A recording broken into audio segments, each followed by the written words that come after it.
Hola, buenos días.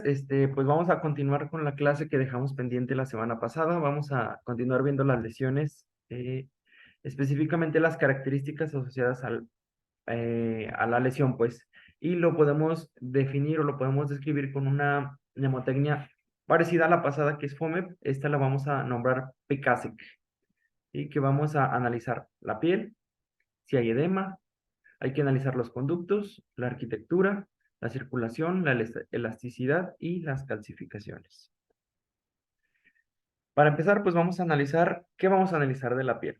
Si la piel está engrosada o si la piel está retraída. Habitualmente la piel tiene un grosor de 2, 3 milímetros, 4 milímetros cuando mucho, y lo vamos a ver como una línea hiperecogénica, y habitualmente de bordes regulares y bordes lisos. Aquí hay engrosamiento, si se fijan, se ve hasta como un poquito lobulado aquí en el borde inferior. Y pues aunque no tiene la medida, pues a vista se alcanza a notar que está un poquito grueso. ¿Sí? Entonces, después de esto sigue la eh, que es el edema. Cuando hay edema, pues vamos a ver todavía más inflamada la lesión y vamos a ver estos vasitos que están dilatados por presencia de líquido. ¿Sí? Habitualmente así se ve el edema, en cualquier parte, ¿no? Bueno, a nivel superficial, en cualquier parte del cuerpo.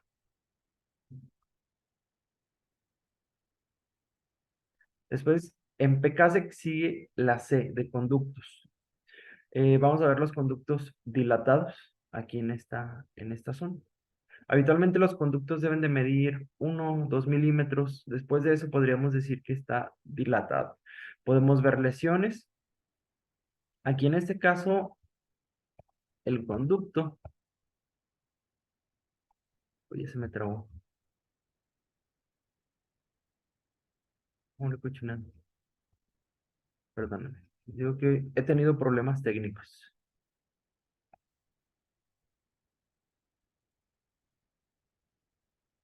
Va.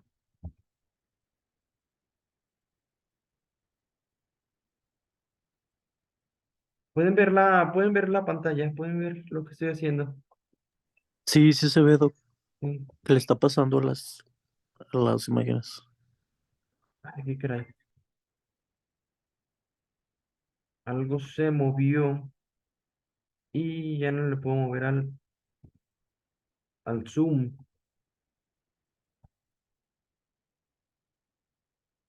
¿Quién sabe qué fregados hice? Bueno, en fin, así me lo voy a aventar. Creo que aquí el PowerPoint tiene unos marcadorcillos.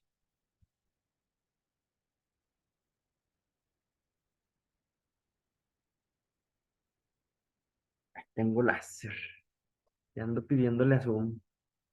Este, el, el conducto es todo esto. Si se fijan, está engrosado. Y aquí esto que se ve aquí al centro es una lesión. ¿Sí? Entonces, esto yo creo que, digo, no tiene medidas, pero habitualmente no se ve así. Entonces, esto estaríamos hablando de que es a lo mejor un conducto de 6 7 milímetros. Después vamos a ver la arquitectura. Cuando hay distorsión o obliteración de los planos. ¿Sí? De hecho, aquí esto tiene sombra posterior, tiene un halo ecogénico, tiene bordes irregulares, hasta diría como estrellados. eh, y probablemente el tejido glandular, pues está muy cercana a la imagen, ¿verdad? Pero probablemente el tejido glandular pase más o menos como en esta zona. Entonces la lesión está obliterando, está atravesando los planos de la mama. O sea, ya esto es tejido graso, aquí está abarcando el tejido glandular, y por abajo pues también debería de haber tejido graso. Entonces es una lesión que está obliterando todos los planos y está alterando la arquitectura totalmente. Esto pues a vista es cáncer, ¿verdad? Que requiere obviamente su confirmación histopatológica, pero es una lesión muy fea.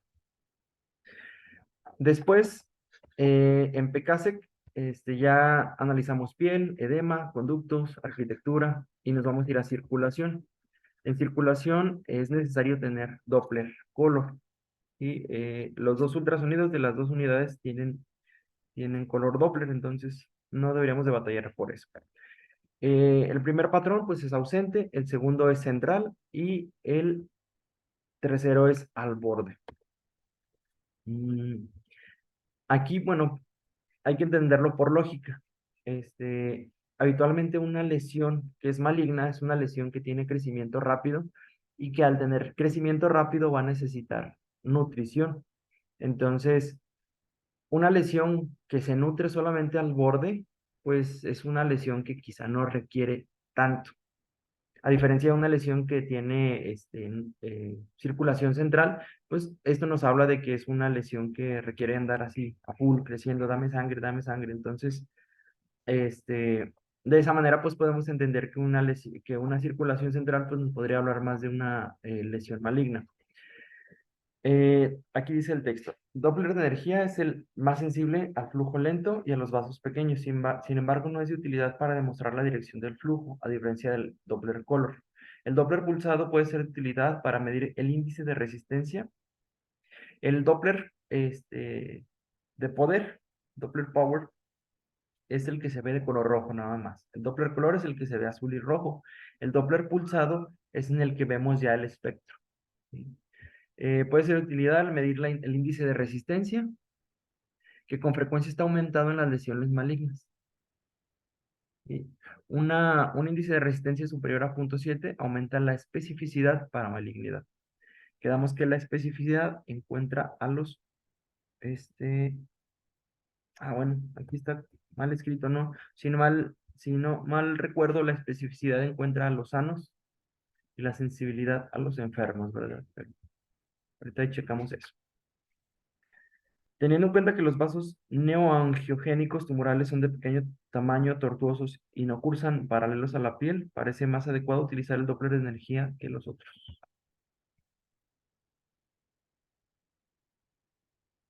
Entonces aquí tenemos un Doppler pulsado, donde estamos viendo el espectro. Ese espectro nos va a servir para medir el índice de resistencia.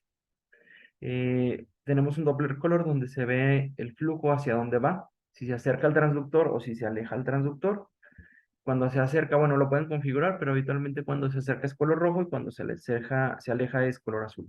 Y finalmente tenemos el Doppler Power, que no es direccional, o sea, no te dice de dónde viene a dónde va el flujo, solamente te marca la zona donde hay flujo. Las características de la vascularización lesional sugieren malignidad o benignidad. Los que sugieren malignidad son vasos centrales, vasos aferentes perpendiculares a la piel, morfología tortuosa, la cantidad de vasos aferentes, sean muchos, pérdida de flujo diastólico y R muy elevado. Y los que sugieren benignidad son vasos periféricos, trayecto curvilíneo, morfología regular, signos de vaso paralelo, tanto arteria como vena juntas, ver los dos vasitos así, y vaso aferente único. Habitualmente la benignidad es una circulación como más organizada, más pequeña, y a diferencia de la maligna, pues es una circulación mucho más abundante, mal organizada, central. Otras utilidades del Doppler color pueden ser diferenciación de quistes complejos con ecos en su interior de lesiones sólidas. Las primeras no presentan registro vascular a diferencia de las segundas. Distinguir adenopatías con flujo iliar de otras lesiones sólidas. Evaluación de la vascularización de la mama, por ejemplo, en la enfermedad de Mondor. Después veremos con detalle lo que es la enfermedad de Mondor. Identificación de las calcificaciones intraquísticas, el efecto de centelleo y la quinta edición incluye la información aportada por el Doppler, que son ausencia de vascularización, vasos internos y vasos en anillo. Básicamente son esas tres cosas las que deben de aprenderse para, al menos para el BIRATS más actual, que es el BIRATS 5, que es el BIRATS del 2013. Después tenemos, ¿hasta aquí alguna pregunta? ¿Algo que quieran comentar? No, todo viendo. Este, Después vamos a ver la siguiente característica de Pecasek, que es elasticidad. Para eso se requiere, bueno, se puede utilizar la elastografía. Habitualmente una lesión maligna este, tiende a ser más dura que una benigna. Entonces, por ejemplo, nosotros que no tenemos, creo que en el segundo equipo sí tenemos elastografía, tendremos que checarlo, pero si no tienen esta elastografía, habitualmente con la compresión que podamos hacer con el transductor es suficiente para ver si es una lesión dura o una lesión blanda.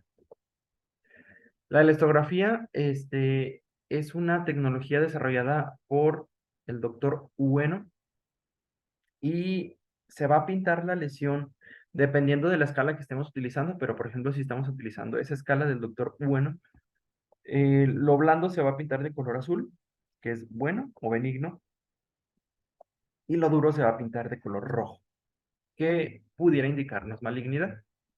¿Sí? Finalmente tenemos la CDPCASEC, que es calcificaciones. El estudio de elección para las calcificaciones siempre será la mastografía, por lo que ante cualquier sospecha derivará mastografía o pedir primero mastografía en pacientes mayores de 40. Sí, pues no hay que olvidar que después de los 40 años el estudio de elección va a ser la mastografía. Y que no se nos pase nunca eso. Si el paciente llega a hacerse un ultrasonido, pues hay que hacer el ultrasonido, pero hay que recomendarle siempre que se haga primero la mastografía. Si el paciente por una o por otra cosa decide hacerse primero la ecografía, pues hay que recomendarles la mastografía. Entonces, realmente nosotros vamos a entrar con más fuerza o de una manera más adecuada cuando la paciente es menor de 40 años y cuando es mayor de 40 años, cuando ya tiene una mastografía habitualmente cuando las mamas son muy densas y que el radiólogo nos pide complemento ecográfico. ¿Sí? Entonces, esa es como que la manera en que debe de actuar el ultrasonido. Entonces, quedamos que las calcificaciones, el ultrasonido no es tan bueno. Podemos ver lesiones intranodulares, por ejemplo, aquí vemos el nodulito y, adentro, perdón, está la lesión, la calcificación. Aquí estamos viendo un conducto y dentro del conducto estamos viendo estas lesiones que son como quísticas. A menos de que, bueno, es que no sé bien cómo lo estemos viendo. Si lo estamos viendo en plano transversal, pues estamos viendo un circulito cortado así, de un conducto largo, ¿verdad? Pero básicamente, son estas lesiones, estos puntitos blancos.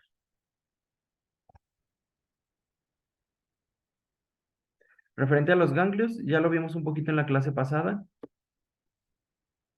El aspecto ecográfico de un ganglio no patológico en la primera imagen y en las siguientes tres son ganglios patológicos. Si se fijan aquí, se ve el ganglecito como si fuera un riñón. Se ve la corteza y se ve la médula. En la imagen número 2, el hilio o la médula va reduciendo para finalmente en C y en D desaparecer. Entonces, habitualmente esos son ganglios patológicos. Hay tres clasificaciones que la vez pasada no las comenté de la manera más adecuada. La que yo utilizo es BRN, que está creada por el doctor Rostagno, pero está inspirada o está como basada, al menos las primeras, al menos las categorías, él como que las complementó nada más con el Doppler, pero básicamente es como la clasificación del doctor Deepak Bedi, que describe 6 grados o seis grupos de ganglios. Entre más alta sea el grupo, entre más se acerque el 6 pues más malignidad, más probabilidad tiene de malignidad. Está la doctora Nariya Cho, que también hizo una clasificación parecida. Y finalmente el doctor Rostagno, que ya agrega el Doppler. Y entonces, en el número 6 pues vamos a tener la malignidad confirmada por histopatología. Y en el grado 1 estamos viendo una médula, perdón, una corteza que no mide más de 1.5. En el BRN2, la corteza mide menos de 2.5, pero más de 1.5. Estos son benignos. o tienen más probabilidad de ser benignos. En el número 3 ya estamos perdiendo la relación corteza-médula. La médula está más adelgazada y la corteza mide entre 2,5 y 3,5. Finalmente, casi finalmente en el 4 estamos viendo una corteza de más de 3,5, pero aquí ya ponemos el Doppler y ya describimos las características del Doppler. ¿Sí? Ahí les paso la imagencita para analizarla con más detenimiento. Y BR1, BRN2, BRN3, BRN4, BRN5 ya es reemplazo total del hilio. Y el BRN6 ya es por patología.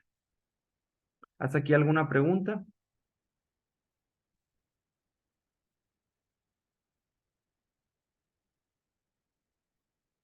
No, doc. Mm, ok, vamos bien en tiempo. Ay, miren, ya se puso ahora sí el Zoom. Bueno, estas son las lesiones que debemos de describir cuando las hay, ¿sí? Sobre todo, las que más describimos son FOMEP, que es la primera mnemotecnia. Ya después, cuando hay más detalles en las lesiones, pues ahora sí ya entra PKC.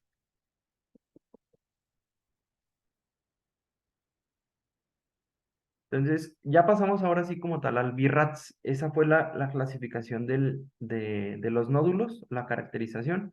Ahora pasamos al BIRATS como tal, las categorías. Quedaríamos finalmente en la conclusión del reporte.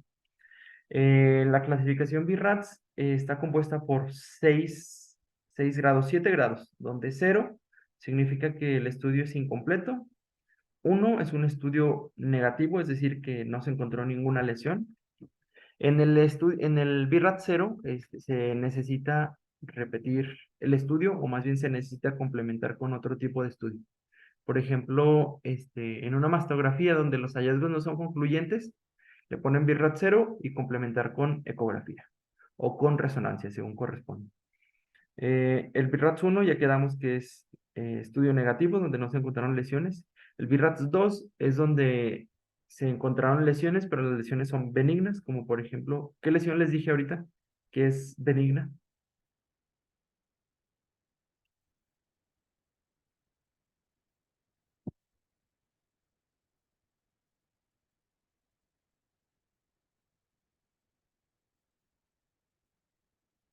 Que les dije que era anecoica, que era o idea paralela a la piel, que tenía refuerzo posterior.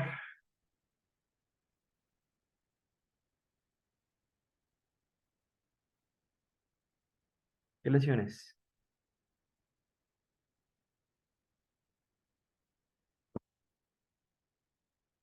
Ahora me tocó café es que no se ve. Las tacitas de chocolate abuelita, y haciéndole promoción. Las regalan en la compra de chocolate en polvo y chocolate en tabletas. Este, son los quistes. Los quistes en todas las partes del cuerpo se van a ver iguales. Son redondeados, de bordes bien definidos, anecoicos, con refuerzo posterior. Ese lo meteríamos dentro del BIRATS 2. Después tenemos el BIRATS 3, donde los hallazgos probablemente son benignos, que tienen muy baja probabilidad de ser malignos. Habitualmente esta clasificación sirve para reestadificar en un próximo estudio. Por ejemplo, un fibroadenoma. Ahorita los vamos a ir viendo a detenimiento, ¿no? Pero aquí se los comento. Eh, el BIRATS 3 nos indica que es preciso hacer una nueva mastografía en unos 6 meses o ecografía en unos 6 meses. Y si la lesión pues no ha sufrido cambios, eh, o al contrario ha sufrido regresión, pues lo podemos meter a BIRATS 2 o a BIRATS 4, según corresponda. Ya que en el BIRATS 4, pues ya va a ser necesario hacer correlación histopatológica. Sí, de ahí en adelante van aumentando la probabilidad de que sea más maligno. para finalmente llegar al estadio 6 donde, o no estadio, la clasificación 6 donde esto ya está confirmado por histopatología.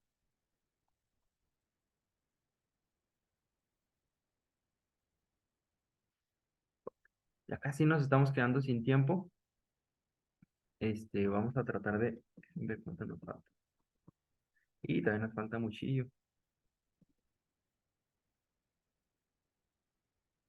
Vamos a verlo. Si no, de todos modos lo terminamos en la próxima clase. El BIRAT 0 quedamos que es estudio incompleto. Necesita estudios complementarios. Sin embargo, cuando una mastografía se ha complementado ecográficamente, disminuye la posibilidad de dar una categoría BIRAT 0. Solo en algunos casos es necesaria la resonancia magnética, por ejemplo, en una cicatriz quirúrgica. Bueno, ahí quedó claro. BIRAT 1, no tenemos lesiones, es un estudio negativo. En mayores de 40 años hay que hacer mastografía anual. En menores de 40 años, con lesiones palpables, hay que hacer ultrasonido. El BIRATS 2, aquí ya encontramos hallazgos benignos. ¿Como cuáles? Como los quistes simples, ganglios intramamarios, que ya vimos la clasificación de cuáles son los ganglios benignos, las prótesis mamarias, cambios quirúrgicos estables, alguna cicatriz que alcancemos a ver por ultrasonidos sin ninguna alteración, o al menos que ya sea como un ultrasonido de seguimiento cuando ya se les hizo más estudios y se mantienen estables, pues un BIRATS 2. Fibroadenomas que no han mostrado cambios, que era lo que les comentaba, el BIRATS 2. En el inciso A, en la imagen A, estamos viendo un quiste simple, bordes redondeados, anecoico, refuerzo posterior, con eje mayor paralelo a la piel. Entonces, pues benigno. Esto nada más quedamos que requiere continuar con el programa de cribado normal. O sea, por ejemplo, si es mayor de 40 años, pues cada año hacerle su mastografía.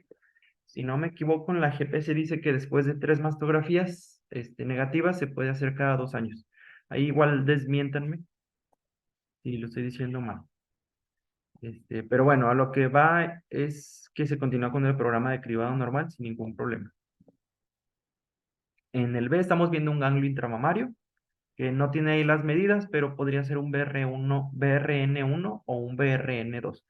Punto aquí importante, la clasificación BRN no está contenida en el BIRATS, o sea, igual no es necesario que la describan, pero igual ya más o menos tienen noción de qué es un ganglio maligno y uno benigno.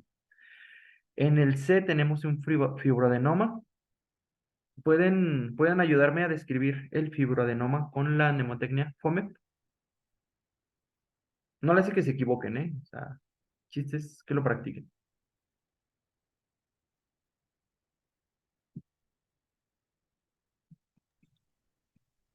El fibroadenoma, ¿verdad? Ujú, Mm, de forma sería ovalada, ujú, de orientación sería, pues sí, paralela, ¿no? ujú, paralelo a la piel. Mm, de márgenes, pues sí sería bien definido. Ajá. De la E es de estructura, ¿verdad? De ecogenicidad. Mm, mm, Ay, perdón. Tenemos tres opciones: hiperecogénico, hipoecogénico y anecoico, o patrón mixto. pues es más bien como mixto, ¿no? Ok. Mm, bueno, sí, y luego, ¿qué te falta? Ah, la Y P. el reforzamiento. Ah, Ujú, sí, refuerzo posterior. Ajá. que sí Esta, tiene. ajá. Sí, de hecho, están bien todas las caracterizaciones que diste, nada más la ecogenicidad es hiperecogénico, no te creas, hipoecogénico. Hipoecogénico, Ok. cuando está líquido, bueno, por ejemplo, cuando está mixto, a ver si vemos más lesiones. Mira, por ejemplo, aquí podremos decir que sí es un patrón mixto. Hay zonas hiperecogénicas con zonas hipoecogénicas. Entonces este podría ser más bien un patrón mixto. Este sí es hipoecogénico. Sí está, aunque tiene ahí unas cosillas o ecos finos en su interior, como esto que está hiperecogénico o esto que está hipoecogénico, básicamente es una lesión homogénea. Entonces, dice Idalí, es ovalada, márgenes circunscritos, orientación paralela, sin sombra, patrón mixto. Sin sombra, pero si no tiene sombra, pues tienes que decir si no tiene este efecto, si no tiene efectos visuales posteriores, si tiene sombra posterior, si tiene refuerzo posterior. Son las tres opciones que tienes que dar. Una de las tres. Nos ayuda Sidali con el amartoma, que es el D.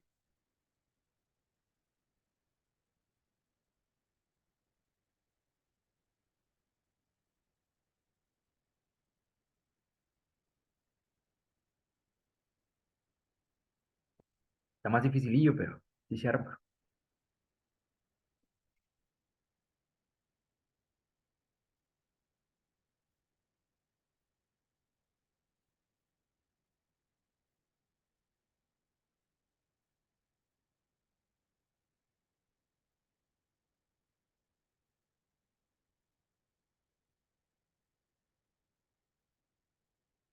Forma irregular, margen circunscrito, patrón mixto, reforzamiento. ¿Cómo se ve el reforzamiento? Orientación paralela, sí, coincide.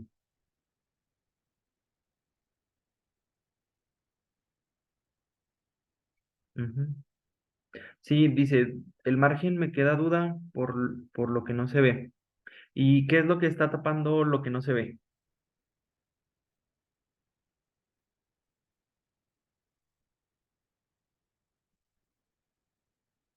¿Qué es todo esto?